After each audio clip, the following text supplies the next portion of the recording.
So what the pyramid builders did was show us this right here, and they gave us a lot of clue that they didn't build it by accident. There's a lot of symmetrical relationships inside.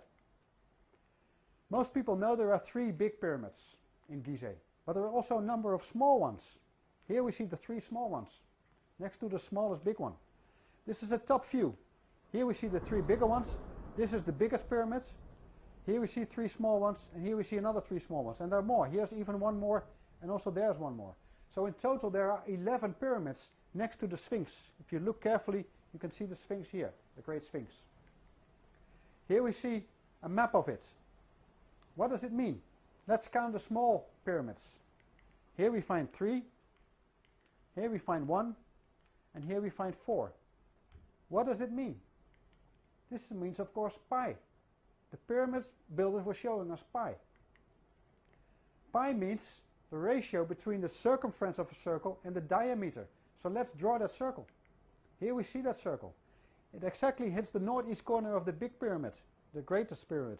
Also here, and the Sphinx is sitting with its bottom on top of the circle. So that can't be a coincidence. But there's more. When we draw a square inside the circle, there's only one square fitting horizontally inside the circle, and that's this one.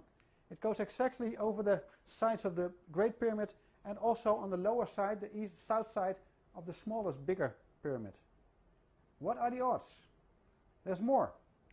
We can draw a diagonal from this point of the square to this point, and the diagonal goes straight through the middle, exactly through the middle of the middle greatest pyramid. Most people don't know about this point, and that's why they think this one is a little bit offline and that one is totally offline. No, that's not true. It's exactly right. I think this map is not totally correct because the lines I'm drawing are not perfect. I think that in real, this line also goes to the top corner of that pyramid. Because this is a top view, but you can see the picture is taken from here, from the top. So you see a little bit not straight from a top. And this is what we find on Google Maps. Yeah, it's not a perfect match, but you can almost see it. So I think we should take a really good map and then redraw all the lines. When we draw a line from this corner to the bottom of the Sphinx, it goes straight to the middle of the lowest, bigger pyramid. By doing so, we divide the full circle into 1/3 and the other one is 2/3. So that means that this is a side of a perfect triangle. Here we see it. And the other perfect triangle starts in the top pyramid, in the northeast corner of the biggest pyramid, of the Great Pyramid. So this is a very ancient symbol. It's a symbol, the seal of Salomo. It's very beautiful that it's present on the Gizeh Plateau. And why is that? Because it's a clock, and the clock goes this way, goes counterclockwise. And the full circle is nearly 26,000 years. This is the moment Leo started. Then it became dark. And this is the moment where Aquarius will start. Then it will be light. So this is the dark period, half a circle, and then a half a circle, a light period. What did they do to help us, remind us about this, to help us interpret this clock? They built the Sphinx, the Great Sphinx. What does it mean?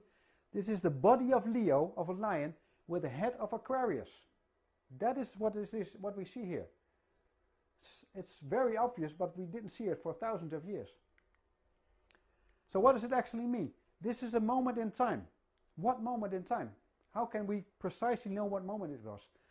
To help us find that exactly right moment, we have to look at the shafts in the Great Pyramid. And those shafts are aligned to certain stars. It's aligned, of course, to Sirius, the dance partner of Helios. It's aligned to the lowest star in the belly of Orion, and Orion's belt. Sorry, belly, belt.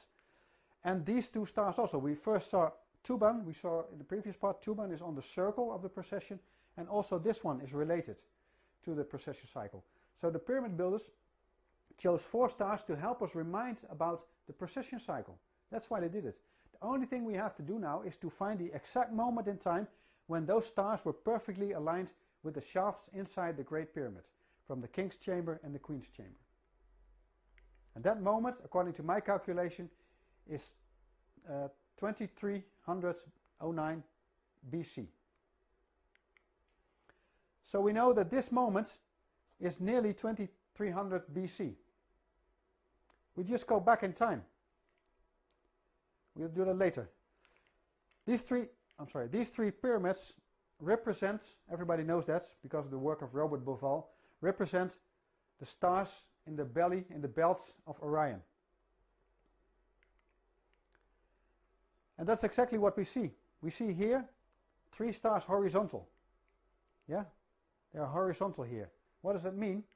It means that the stars of Orion in the belly, in the belts, were rising horizontally. And that was around 11,000 BC.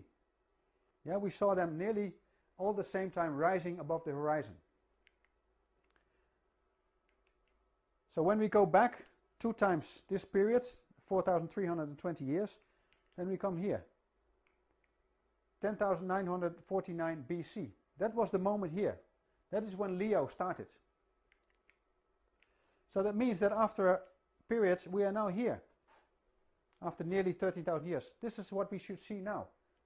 And that is true. When we take a picture of Orion rising, we see this formation. First one, this rises, then the second one, and then the third one.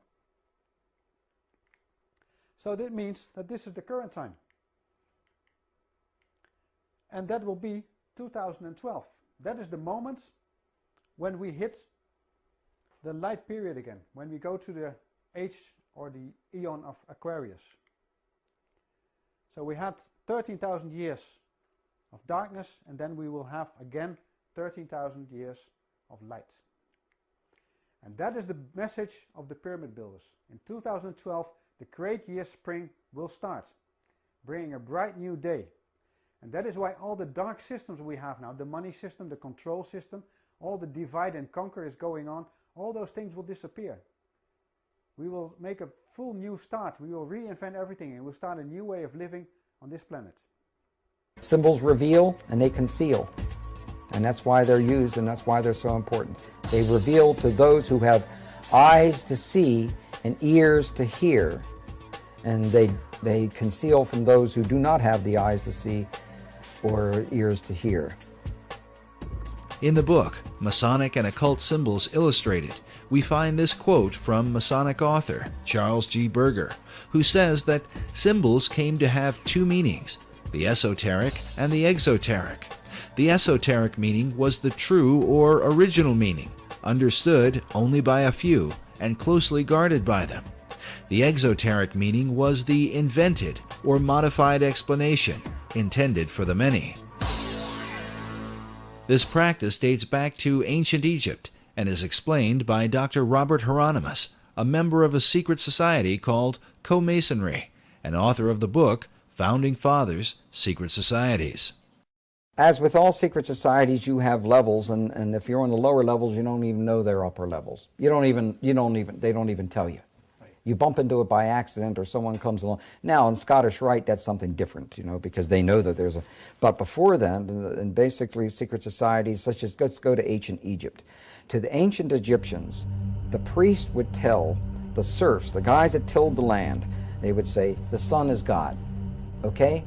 And so they accepted that very low-level interpretation, all physical. That's not what the priest believed. What the priest believed, there was a second level. The priest believed that, nope, the physical sun is not the supreme being. It's the spirit which flows through the physical sun that is the supreme deity. However, there was another level, and the priests didn't even know it.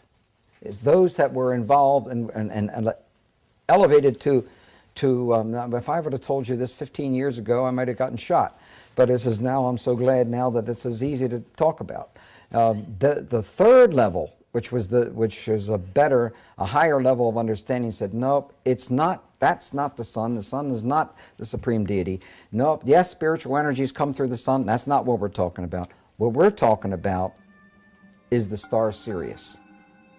The dog star. The dog star, because the dog star was everything to the ancient Egyptians.